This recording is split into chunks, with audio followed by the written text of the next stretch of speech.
Start करते हैं आज की इम्पोर्टेंट करंट अफेयर। तो सबसे पहले है विरासत। तो ये क्या है? ये एक एनुअल इवेंट है जो कि सेलिब्रेट किया जाता है इंडिया के हैंडलूम सेक्टर को प्रमोट करने के लिए। तो ये एक एनुअल इवेंट है जो कि प्रमोट करता है हमारे रिच हेरिटेज जो भी हैंडलूम साड़ीज़ है उनके लिए। जैसे हर स्टेट की डिफरेंट साड़ी हो गई, महाराष्ट्र की पैठनी तो बनारस की बनारसी सिल्क।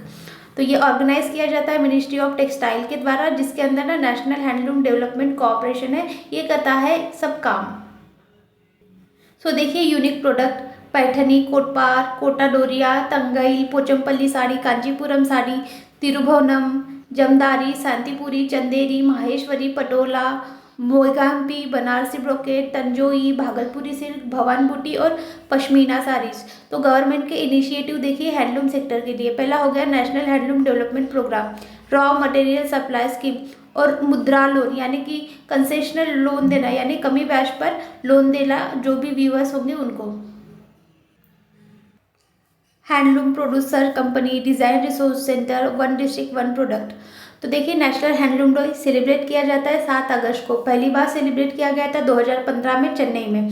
इसका सिग्निफिकेंस देखिए, रिकॉग्नाइज करना एफर्ट और स्किल जो भी हैंडलूम वीविंग कम्युनिटीज़ है, जो यानी जो भी साड़ियाँ बुनते हैं ना उनके एफर्ट को और स्किल को रिकॉग्नाइज करना और उसको प्रमोट करना हैंडलूम सेक्टर को, और उनसे ही इन्हांस करना जो भी बुनने वाली कम्युनिटी है उनकी लाइवलीहुड।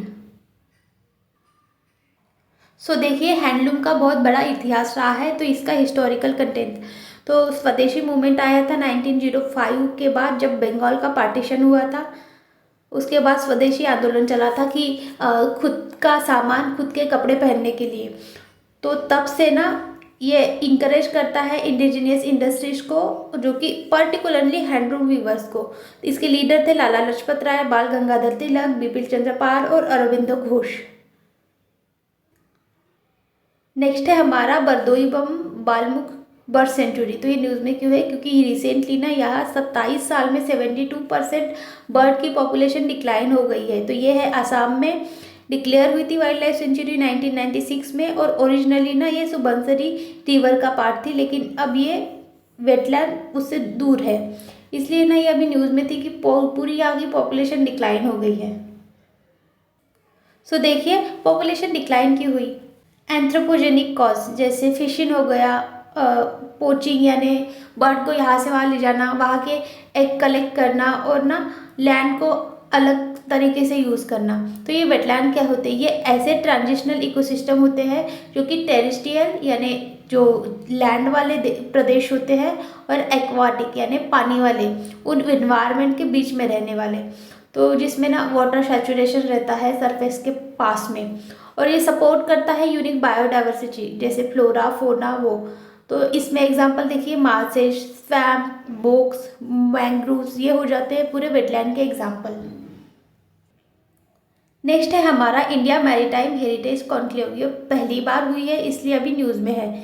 तो ये एग्जीबिशन शोकेस करता है एंशियंट शिप बिल्डिंग टेक्निक और नेविगेशनल टूल और हिस्टोरिकल ट्रेड रूट, जो कि ना कितने सारे पुराने जो भी स्टॉल थे उनको भी दिखाता है।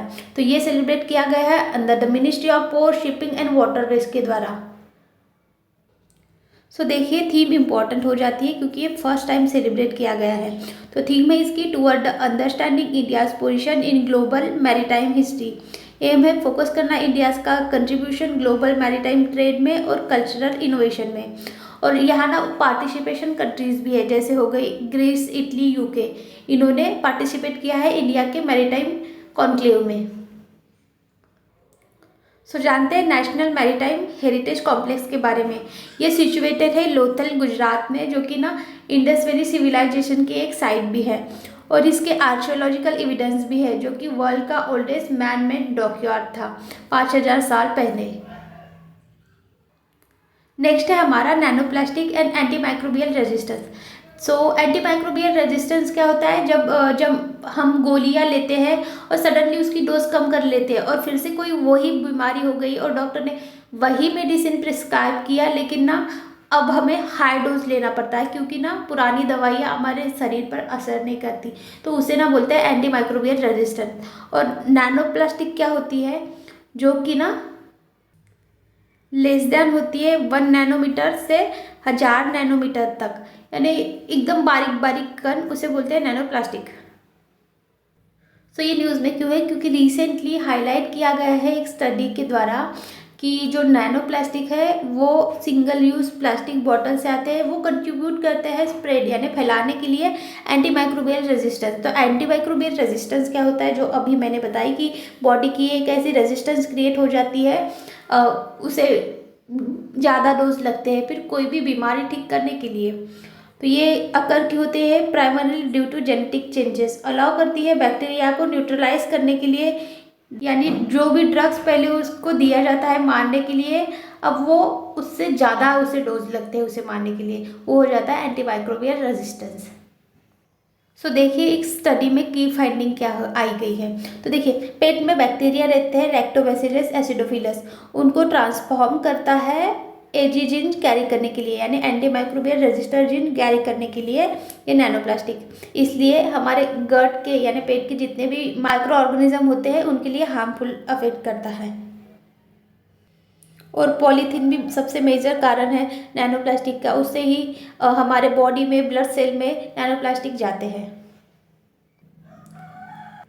नेक्स्ट है हमारा स्वतंत्र सैनिक सम्मान पेंशन स्कीम। तो ये न्यूज़ में क्यों है, क्योंकि रिसेंटली होम मिनिस्टर जो है हमारे, उन्होंने इन्फॉर्म किया है राज्यसभा में इस स्कीम के बारे में।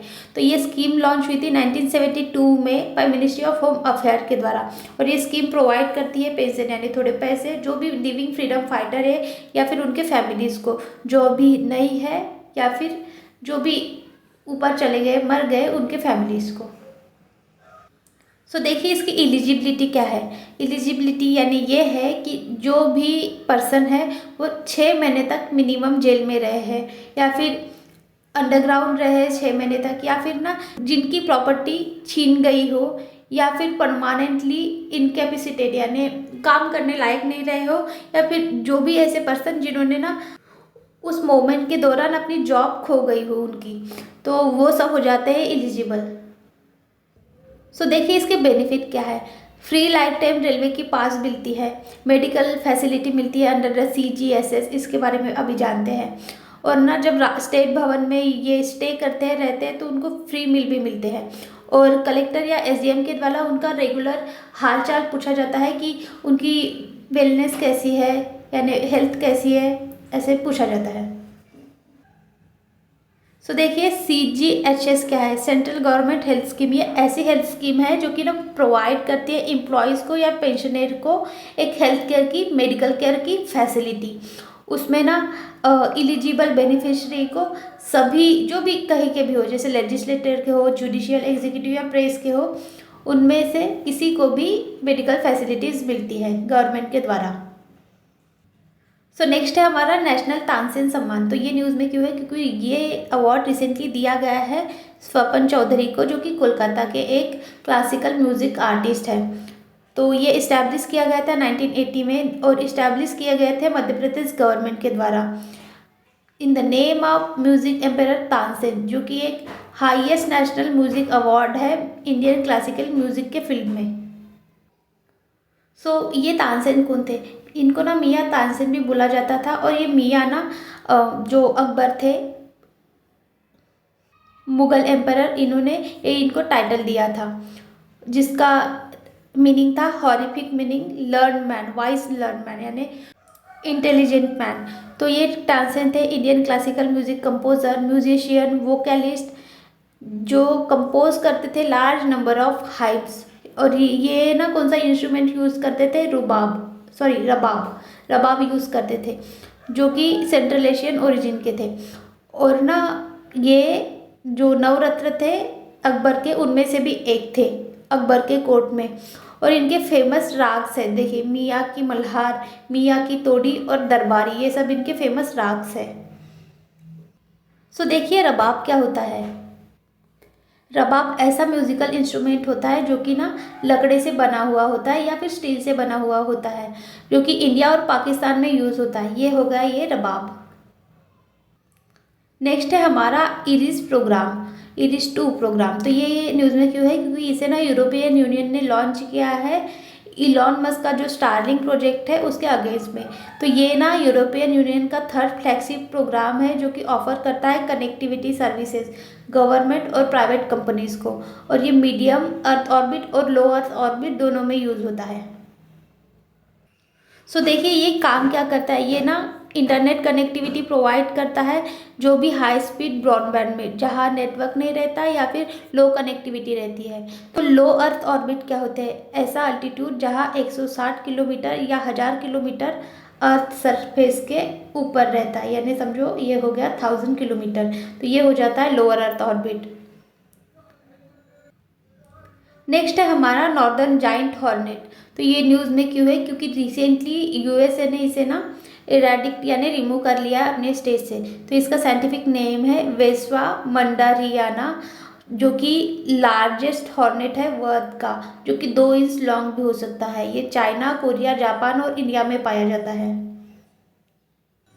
सो देखिए ये एक इन्वेजिव स्पीसीज है जो कि थ्रेट यानी खतरा हो सकता है इंसेक्ट और नेटिव पॉलिनेटर्स को।